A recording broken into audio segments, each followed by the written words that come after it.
Mapagpalang araw sa ating lahat. Ako ang inyong lingkod, Elijah Paul Jan Valdez at welcome sa ating daily devotions. Ang ating verse for the day ay nasa Genesis chapter 12, verse 1 and 2. Ang sinabi dito ay, sinabi ni Yahweh kay Abram, lisanin mo ang iyong bayan, ang tahanan ng iyong ama at mga kamag-anak, at pumunta ka sa bayang ituturo ko sa iyo. Pararamihin ko ang iyong mga anak at apo, at gagawin ko silang malaking bansa. Pagpapalain kita at gagawin kong dakila ang iyong pangalan, at ikaw ay magiging pagpapala sa marami. Makatwiran din ito dahil sa patuloy na pinagkagagawa ng Diyos. Ang kaligtasan ng isang Kristiyano ay hindi lamang isang nakaraang bagay. Ito rin ay kasalukuyang karanasan, dahil ang Diyos ay patuloy na gumagawa sa mga taong dinala niya sa pananampalataya kay Jesucristo. Mahirap gumawa ng pagbabago sa ating buhay. Putulin ang mapanirang mga gawi, bumuo ng bagong paraan ng pag-iisip at paglugdan ang Diyos. Ngunit ito mismo ang ginagawa ng Diyos sa atin. Ito ay tungkol sa tekstong ito, hindi sinisimulan ng Diyos ang isang bagay at iiwan ito.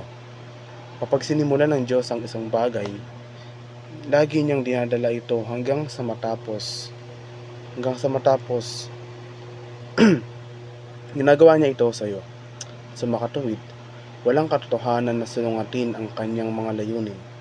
Ito ay walang saysay at tanging makatwirang bagay ay sumapi sa Diyos at magpatuloy sa kung ano ang kanyang pangungunahan sa iyo na gawin. Makatwiran din na paglingkuran ang Diyos ng may sakripisyo, dahil ang gayong paglilingkod ay kalooban ng Diyos para sa atin, at ang Kanya ay mabuti, kasiya-siya at perpektong kalooban. Ang mga Kristiyano ay madalas na nahuhuli sa ideya ng pagtuklas ng kung ano ang tiyak na kalooban ng Diyos para sa kanilang buhay.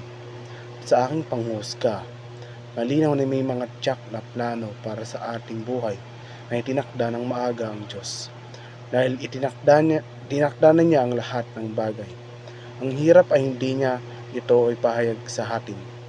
Ngunit bagaman ang mga partikular na detalyeng ito ay hindi ipinaalam, pangkalahatan, ngunit napakahalagang mga bagay. At ang pinakamahalaga sa mga pangkalahatang bagay na ito ay ang nais ng Diyos na tayo ay maging katulad ni Jesucristo. Minsan ay nabitin din tayo sa ideya na ang kalooban ng Diyos ay dapat na isang bagay na mahirap o hindi makatwiran. Itinuwid ni Pablo ang pagkakamaling iyon sa pamamagitan ng pagbibigay sa atin ng tatlong pang-uri ng nilarawan ang kalikasan ng kalooban ng Diyos. Muli, ako ang inyong lingkod, Elijah Paul Jan Valdez, at dito na nagtatapos ang aking daily devotions.